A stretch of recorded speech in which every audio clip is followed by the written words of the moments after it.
All right, so welcome to another tea journey. I'm Ashish, and I'm joined here by Soham. How's it going, Soham? It's going well. Good, good.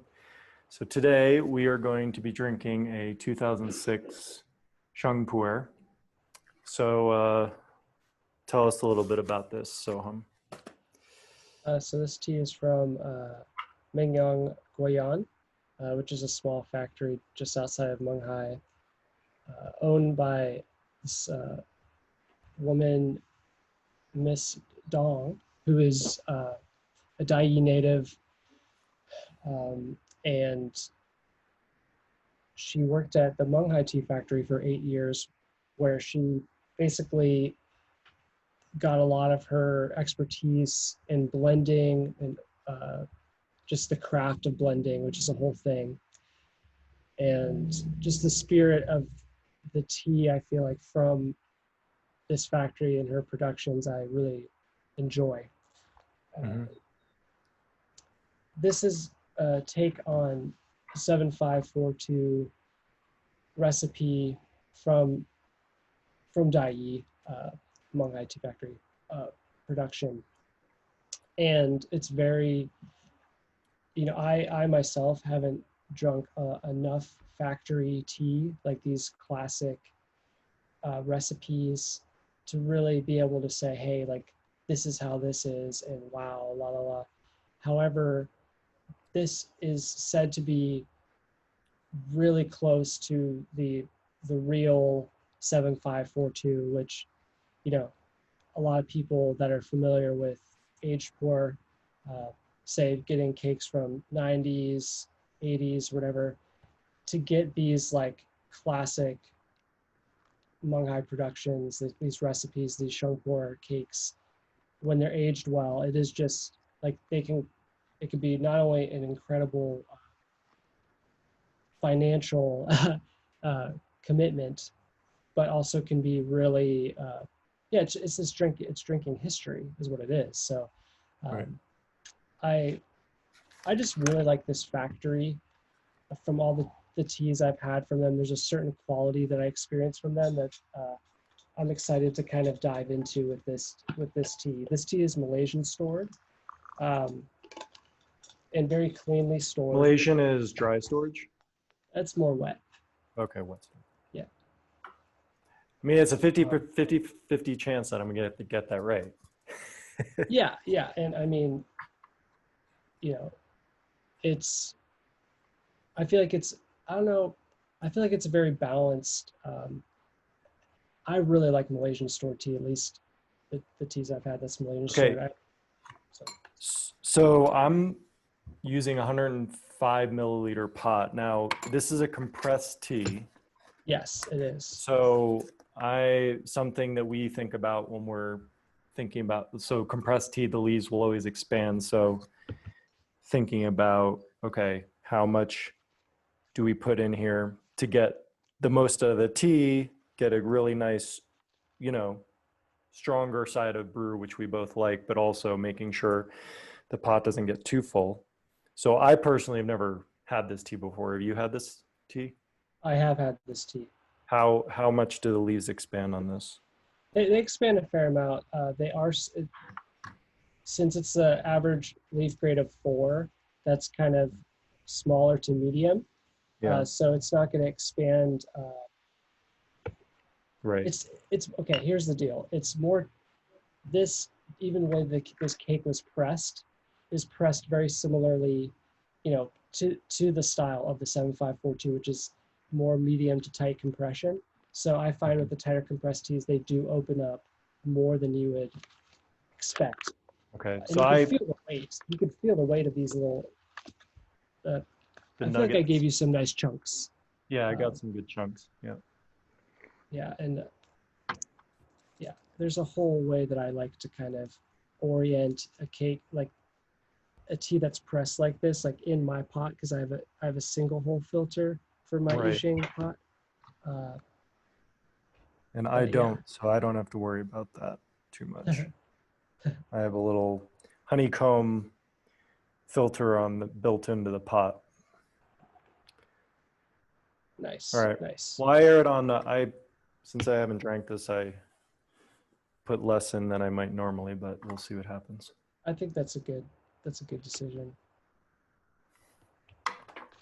Do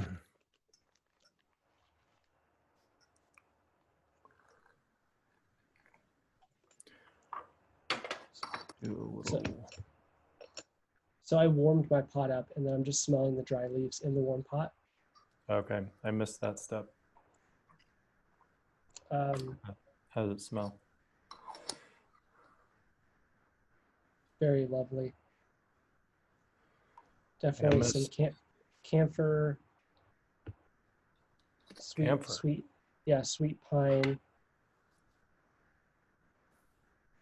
Kind of yeah, definitely that like longanberry, that like Chinese date smell, and like warm clay. Yeah.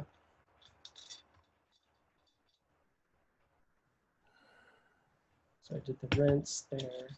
Oh,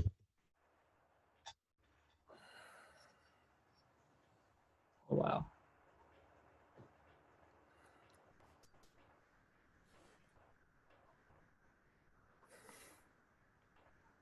Smells good. It has a pleasant, like leathery notes, almost like a worn in baseball mitt. Nice.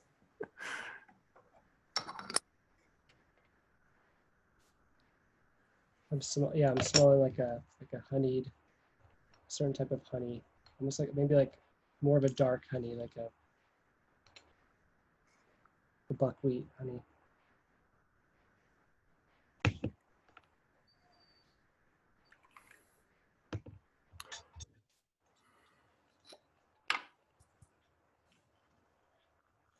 So, just a heads up to everybody, my dog might be whining, and I might mute my mic at some point to tell him to be quiet. So if you see my mouth move but don't hear anything, that's what's happening. Thank you for that disclosure. Yeah.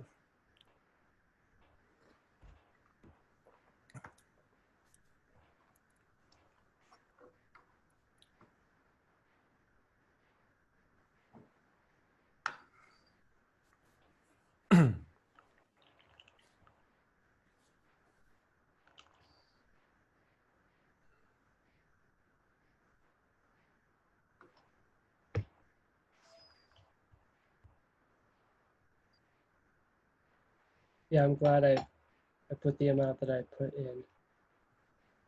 in. I was debating. I almost put another little chunk in there, and I knew that I should not do it, because yes, it has opened up. I put the perfect amount of tea in here. Mm-hmm.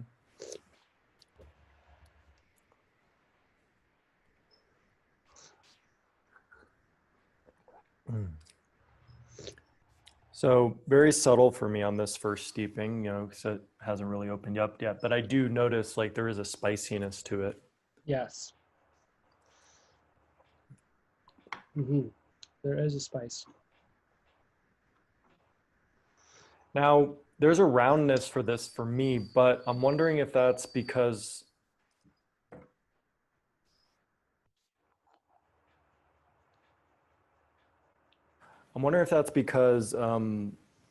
so this time I'm using my Tetsubin, and I noticed when I was just heating up my vessels and I drank the water from my cup, that the water itself has a roundness. And I haven't drank out of my Tetsubin for a while. Yeah. So it's definitely structuring the water a little bit. Nice. I will say this tea does have a roundedness as well. Okay, good. Yeah. I think a general consensus of the style of Menghai Guayan is there's a gentleness. I've heard some people say, oh, there's a softness and gentleness. Maybe subtlety even. Some people prefer more forthright, like flavors and kind of more bold strong tea. Hmm. But I really appreciate. I feel like there's a style and there's a craftsmanship that is more refined. There's a subtlety from whatever Miss Dong is doing. And Yep. especially in this time period when it was like fresher, like only 3 years in, I think, because they started in 2003.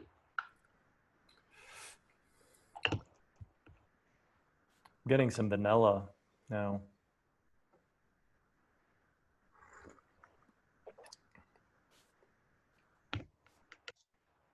Are you on number two? Yeah. So far, this isn't like, I'm very surprised. This isn't like, it's not giving me like a very familiar Sheng Puerh profile. Mm-hmm. It's and I'm sure it will start to as the leaf opens up and everything, but Yeah.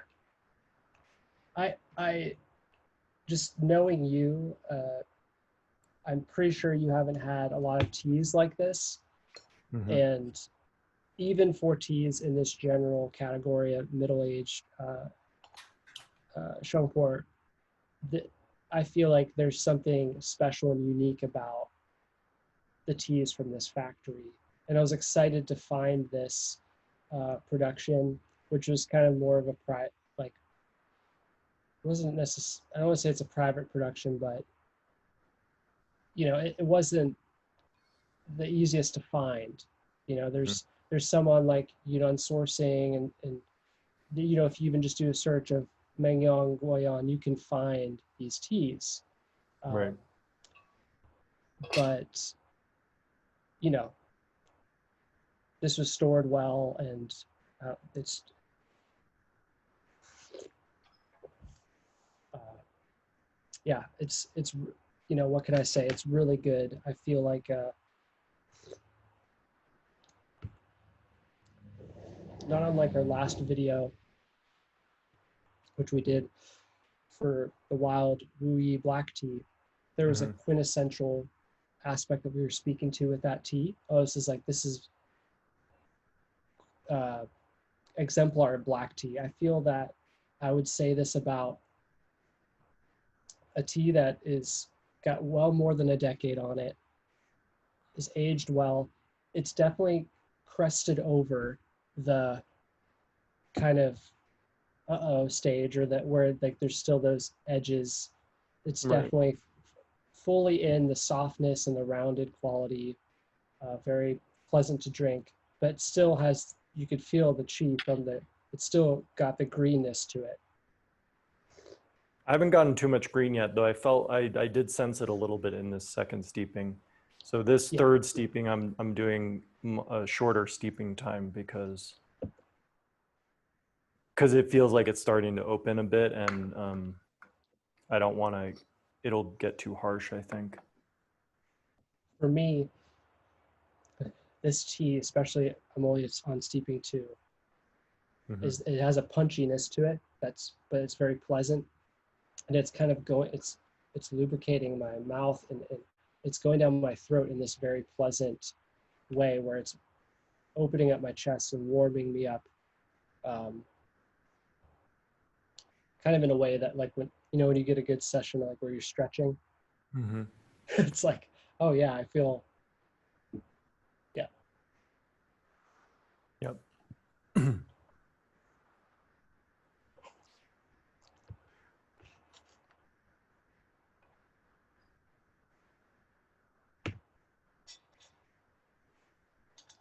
So you had your third steeping. I have it in my cup. I haven't Okay. drank it yet. The color is definitely darker on this one, even though I did a shorter steeping. That makes sense, though. Yeah, it's really starting to should really start to open up now.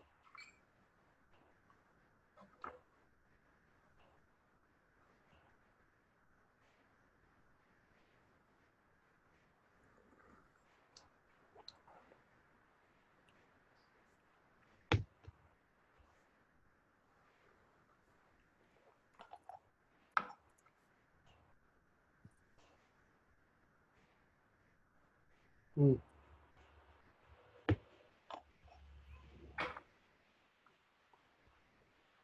Definitely feeling the energy of it.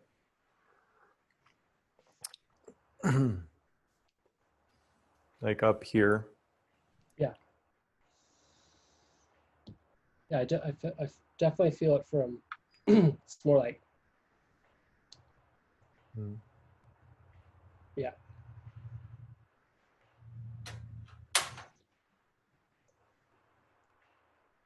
Mm.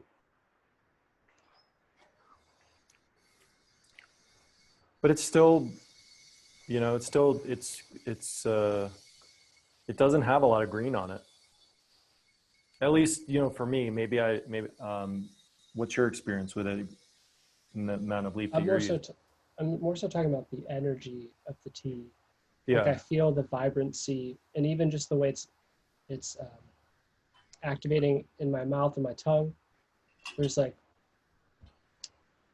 it's like that tingliness that I get from a Sheng Puerh that still has that Right. Right. youthfulness to it. Like it, but this is in a very, it's very balanced. Like I'm experiencing that, but it's not the predominant experience at all. It's It's not just, super stringent in the no, mouth, and it's also not super drying.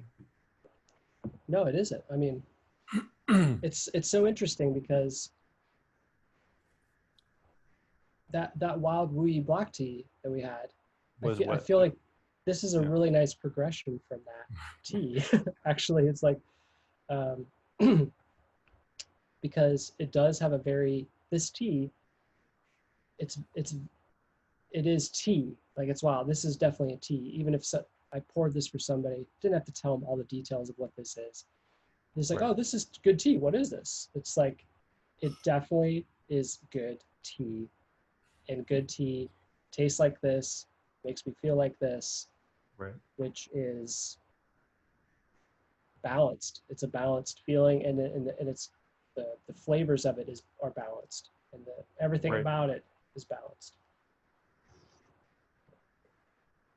But in comparison to the black tea, it's not like, I think one of the ways that we described the black tea was very stilling and quieting, which I don't feel, even though this tea is balanced, I don't feel like it's doing that.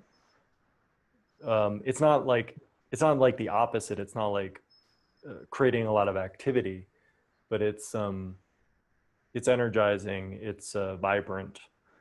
Yeah, Um, it's yeah. it's it's definitely eye opening for me. I feel like it's clarifying. Yeah.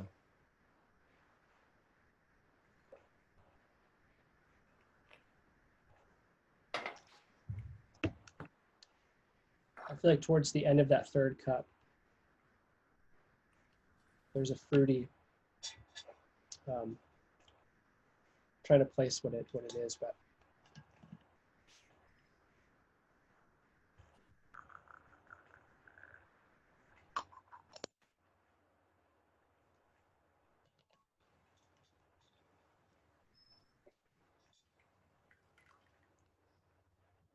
It's got a really nice color, clarity,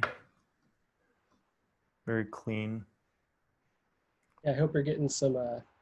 You'll be getting some good shots with your camera. Yeah. Well, yeah, that's one of the challenges. Actually, I could take some shots with my iPhone and see if they're worth using.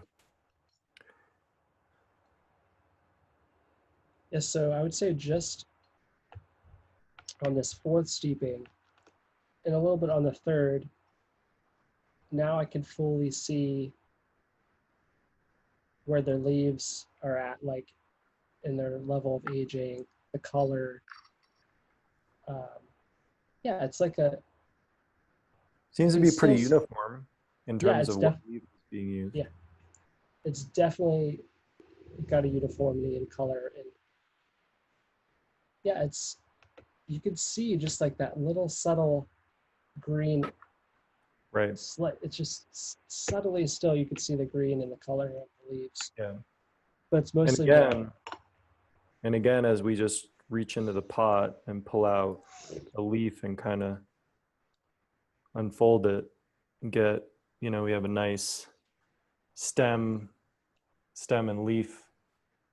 Hard to see, but anyway.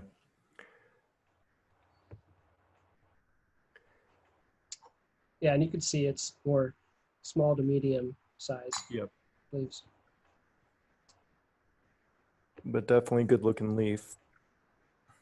Yeah, yeah.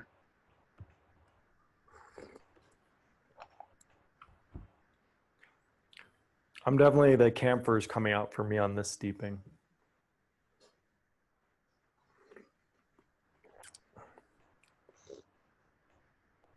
Yeah. For me, I think it's like apricot a little bit. Apricot, yeah. That's what it what is. Yeah. It's really nice. It's honestly,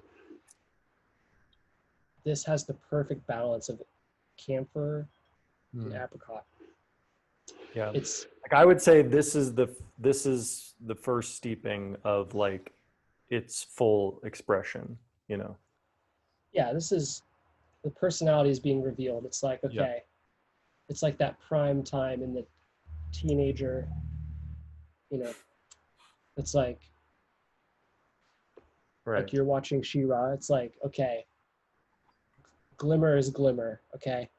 And this tea is this tea. We're getting Right. to know like obviously there's complexity and there's an evolution that's happening, but the This tea has personalities, graduated high school and it's a sophomore in college and it's chosen its major. yeah, or it shows, okay, you know what, I'm gonna drop out and I'm actually gonna travel, and you know I want to travel in these early 20s years. Yeah. It knows what it wants. I think Osa was like, yeah, sure. Well, I'm trying to work out like, you know, what it is I need to do so he's peaceful during the thing. And I thought it was to feed him, and which I did, but apparently that's not all. I think I need to feed him and take him on a WALK. Yeah. And then he'll be good. So next time.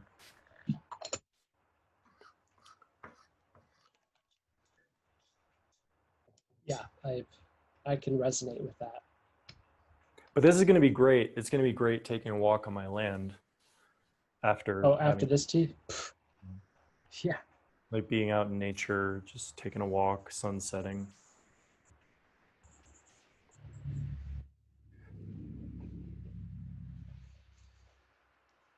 This tea would be amazing along like a near body of water or like along a stream. I think you can say that about most tea, but especially the overall experience I'm having with this tea so far, it's definitely like I want to go on a walk, and maybe I already kind of wanted to go on a walk, but I also want to be around trees. And it's very forgiving. Like I mean, I brewed that pretty long and it's still not revealing any harshness. But the brew's darker. Yeah. And it's definitely has that characteristic profile, but it's not, it's not harsh. This is mine.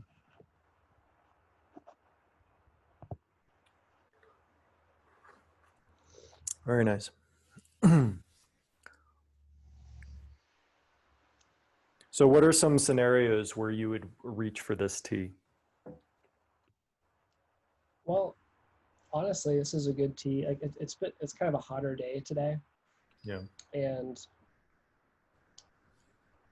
I feel like this is just helping me balance out my internal temperature. I find that I could totally see myself drinking this tea and then kind of being immersed in something for several hours, whether it's something where you're actively engaged or passively engaged? Either. Or I think it could go. I think it could go either way. I could read a book. This would be great, even just for like more active leisure time. Like, yeah, I'm rocking in this chair right now. If I was sipping on this tea, rocking my chair on a porch, maybe picking up a book and just reading, and maybe kind of setting it down and drinking some more. I could totally see myself doing that. I could, I could see myself doing computer work after more so having a session of this tea, not while drinking this tea. right. I would really want to again experience this tea. Listen to a good album. Like, I feel like this would be a great tea to listen through an entire album. Yes. Particular album, not like a playlist or something. Yeah, I think this is a good journeying tea. Like whatever you're doing, whether it is you're immersing yourself in recording music, or it's maybe even it's computer work, maybe it's writing. It's a longer arc, like listening to an album. You're gonna want probably and it takes a certain focus. It takes a certain paying attention.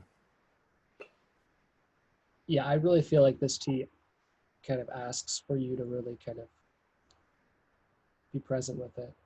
And coherence, because I mean, one of the nice things about a playlist is that it changes. It has more diversity to it. But the thing about an album is it's more of like a subtle it's more cohesive throughout the entire thing. And I know like sometimes that's not the right thing for me to do because I need something more diverse, because my mind is in such a certain state where I want the difference between things.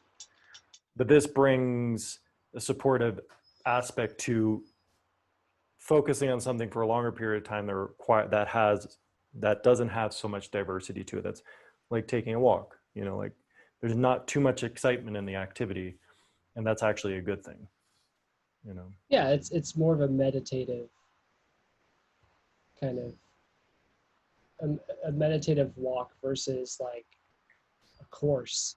Like you're it's not like a ropes course.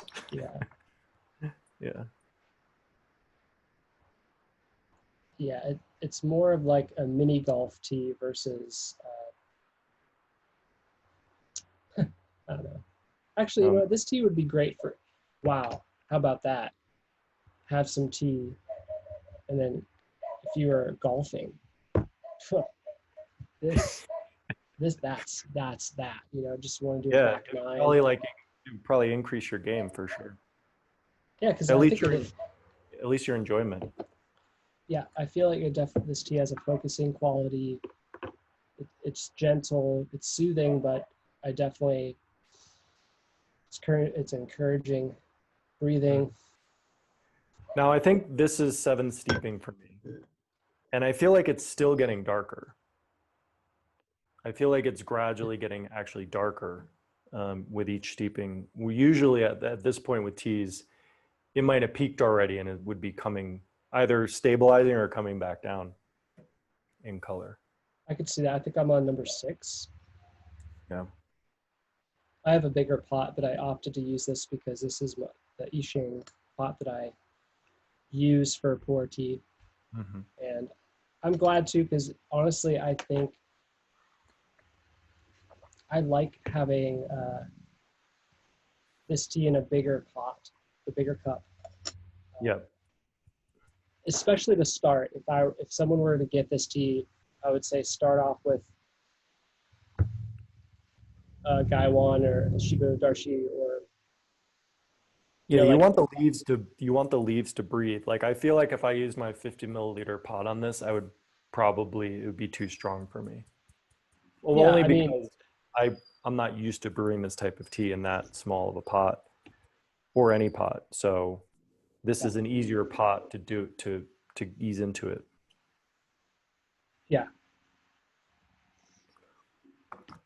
This tea, it has like a resinous or like almost like a pollen like quality. So when you have smaller surface area, and it'll definitely increase the punchiness and the overall intensity, which, yes, like you're saying, it will, I could see how it would push, you could push this tea to where you made it too strong and it would not be palatable, but you would have to like really try to do that with this tea. Yeah.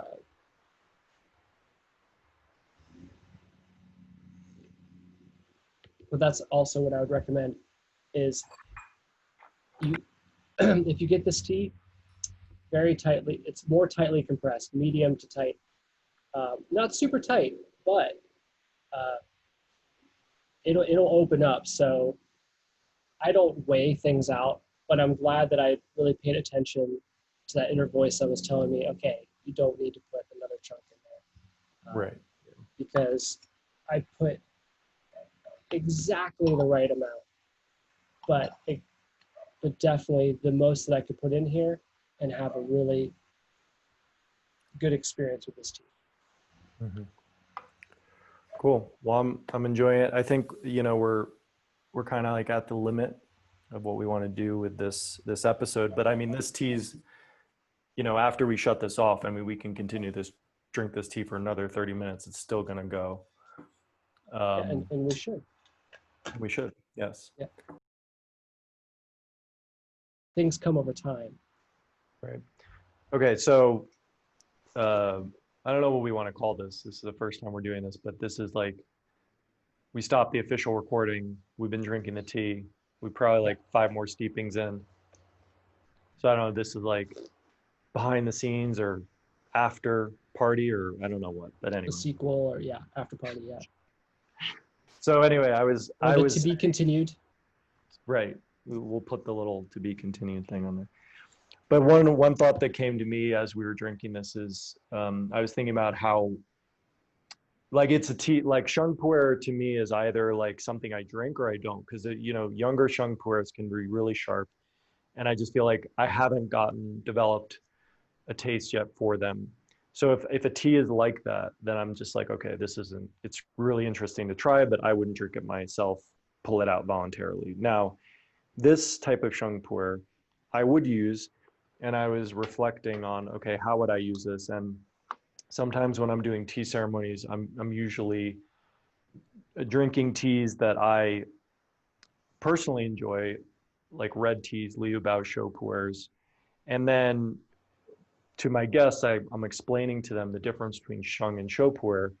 And then after having explained that to them, I like to give them an example. Okay, well, here's like what a Sheng Puer is like. And I feel like this particular Sheng would be a great one to pull out and show the difference, because it has the qualities of a Sheng, but it would still be like a word we've been using a lot with this tea, cohesive. There would still be a bridge between those other teas and this tea, because it's not so dynamic, drastically different like a young Sheng would be. It would, you know, if I just pulled out a young Sheng, it would obviously help them understand the difference, but it would also be very jarring in a way in terms of the arc of the ceremony. So I feel like that would be how I could use this in context of something, of a flight of teas. Yeah. See, and I think at the beginning, I was sharing about how this is a classic recipe. This is a take on a classic for a recipe. 7542. 75 being the year, 4 being the average leaf grade, then 2 for Menghai factory, because at that time there weren't that many factories. They could just kind of have like 0 to 10 or whatever, and you're good to go. But all that to say is everything that you're saying is, I feel like, awesome, because this is what it's like to drink a tea that was stored in an environment that obviously brought things out of it more quickly than some other areas, stored well, cleanly, and has that like an expression of all the things, because it's in the middle. You know, it's like it's got the still a little bit of that youth there, but it's still very pleasant to drink.